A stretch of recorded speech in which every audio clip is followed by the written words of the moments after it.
Sou Carolina Gouveia, trouxe mais um artigo, hoje cujo tema, transtorno de personalidade borderline. Transtorno de personalidade borderline é através da leitura psicanalítica. Adolf Stern, em 1938, foi o primeiro a utilizar o termo borderline na psicanálise, para se referir a uma patologia limite entre a psicose e a neurose, que apresentaria sintomas de ambos.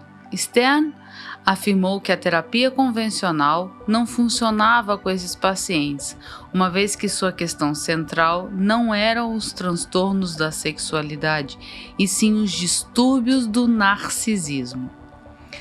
Citando Stern: "Meus pacientes, como mencionados acima, constituem um amplo grupo indefinido entre psicoses e neuroses de transferência, compartilhando características de ambas, embora mostrem inclinações nítidas para a psicose. Lembro que costumamos a chamar certas psicoses de neurose narcísicas. Esse grupo limítrofe revela a presença de narcisismo num grau inexistente no tipo comum de pacientes neuróticos. Seu quadro inteiro fundamenta-se no narcisismo." Stern, 1938. Percebe-se na citação acima que o autor considerava os casos borderline como pertencendo mais ao campo da psicose ou neuroses narcísicas, como era também chamada a psicose na época, do que da neurose de transferência.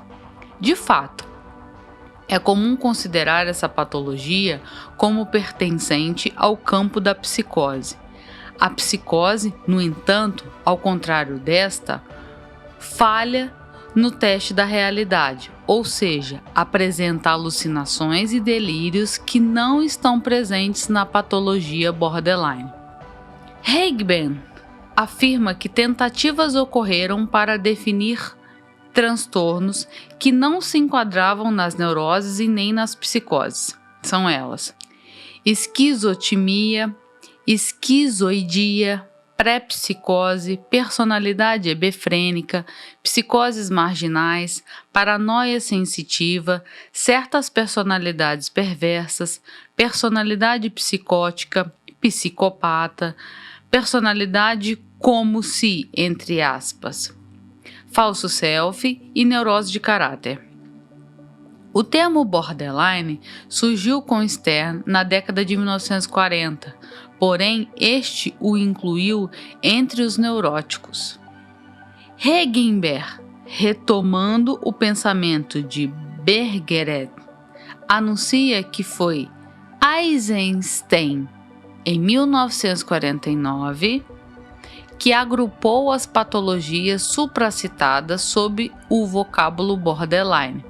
Como se pode observar, é difícil definir o borderline, porém, é importante considerar a singularidade do sujeito, tomando cuidado para não cometer generalizações, apesar disso ocorrer quando se trata de teoria. Segundo Hegenberg, Freud estava interessado nas neuroses, na compreensão da histeria e da castração, e não se aprofundou na questão do borderline, mesmo lançando a base para a sua compreensão futura, como a menção à importância do apoio ou relação anaclítica e do entorno familiar. Para a compreensão do borderline, é preciso uma relação com o outro, uma relação a dois, e o encontro com o analista precisa se dar enquanto pessoa e não somente em uma qualidade transferencial. Winnicott, um pós-freudiano, psicanalista, se refere ao borderline algumas vezes, porém esteve voltado à constituição do indivíduo enquanto ser humano, ou seja, à formação do self. O borderline se sente incompleto, ou seja, seu self ainda não está constituído. Consequentemente, surgem as vivências de vazio e falta de sentido de vida. Isso se dá pelo ambiente não suficientemente bom na infância. Desta forma, o ambiente é importante, pois promove a relação entre as pessoas. É justamente o que o borderline necessita, alguém que o acompanhe na constituição de seu self. Hegenberg discorre sobre o transtorno de personalidade borderline na visão psicanalítica, apresentando as seguintes características: angústia de separação, dificuldade de se separar do outro, dilema com a identidade, dificuldade de constituir sua subjetividade, clivagem, divisão em bom e mal, questão do narcisismo, visualiza suas próprias necessidades, agressividade, impulsividade e suicídio. Estas podem ser observadas no dia a dia das pessoas que apresentam este transtorno, assim como na literatura. Este autor ressalta que pacientes com este transtorno necessitam de um longo período de análise, além de experiência e de paciência do analista, uma vez que são pacientes difíceis. Segundo Lovenkron, desde o início da prática psicanalítica, a questão do diagnóstico já era pensada para se fazer o tratamento, embora acontecesse junto a este ao longo da análise. Privilegia-se a escuta do sujeito, sua subjetividade em relação à subjetividade do analista, ou seja, em um espaço intersubjetivo de inconsciente para inconsciente.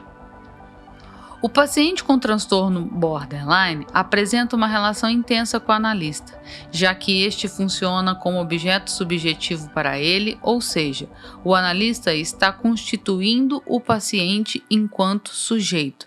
Por essa razão, quando o analista se afasta, o paciente se sente inexistente.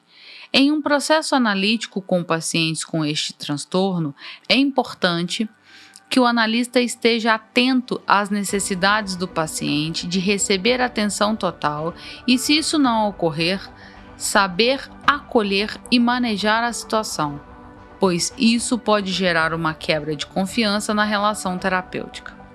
Segundo o mesmo autor, em uma visão winnicottiana, o tratamento de pacientes com borderline consiste no analista acompanhar o paciente na constituição de seu self, que se dá através do holding, que é o provimento materno no estádio da maternagem. O analista tem que sustentar o paciente, não invadi-lo e acompanhá-lo na construção de sua subjetividade, por meio da regressão a um estado que permita essa constituição. O paciente com borderline teme ser invadido por ideias do outro, deixando assim de ser ele mesmo. Isso pode ocorrer na clínica quando o borderline deixa de ouvir seu objeto anaclítico. O analista deve ficar atento a movimentos transferenciais associados a essas questões, pois o paciente pode receber algumas observações como ataque ao seu self não constituído. Por isso, a análise se dá ao longo de vários anos, respeitando o tempo singular do paciente no processo dessa constituição. Distinção entre realidade e fantasia.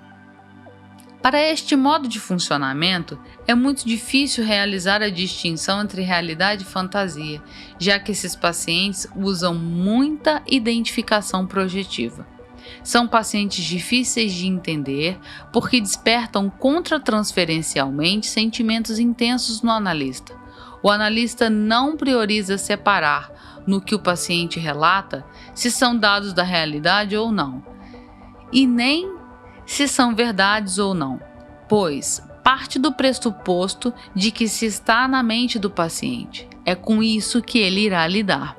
Através do mecanismo que o paciente utiliza, o profissional tenta compreender o que está se passando com o paciente. Às vezes, ele coloca o analista numa situação de horror. É como se você fosse roubar alguma coisa dele e você não está roubando. É um paciente que está trazendo situações em que as pessoas estão sempre o ameaçando. Então, ajuda a gente a pensar de que isso faz parte do mundo interno dele, que pode ser uma fantasia.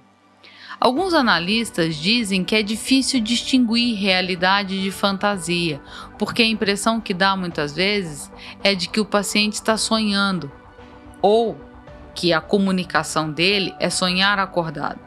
O analista trabalha com os pensamentos e os sentimentos que o paciente verbaliza. Sobre a distinção entre realidade e fantasia na fala dos pacientes com borderline, os profissionais consideram importante trabalhar com o que o paciente apresenta durante a sessão, não se preocupando se o que é relatado é realidade ou fantasia, mas partem do pressuposto que aquela é a realidade do sujeito e nela que ele acredita. Para finalizar, eu encerro com um poema de Fernando Pessoa. Assim, tendo nós, ao mesmo tempo, consciência do exterior e do nosso espírito, e sendo o nosso espírito uma paisagem, temos ao mesmo tempo consciência de duas paisagens. Ora, essas paisagens fundem-se, interpenetram-se, de modo que o nosso estado de alma, seja ele qual for, sofre um pouco da paisagem que estamos vendo. Num dia de sol, uma alma triste não pode estar tão triste como num dia de chuva. E, também, a paisagem exterior sofre do nosso estado de alma. É, de todos os tempos dizer-se, sobretudo em verso, coisas como que uma ausência da amada, o sol não brilha, e outras coisas assim.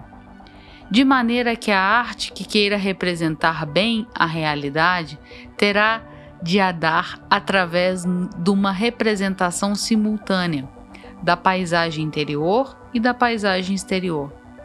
Resulta que terá de tentar dar a uma interseção de duas paisagens. Fernando Pessoa. Se quiserem ler este texto na íntegra, ele está disponível no site www.carolinegouveia.com. Até mais!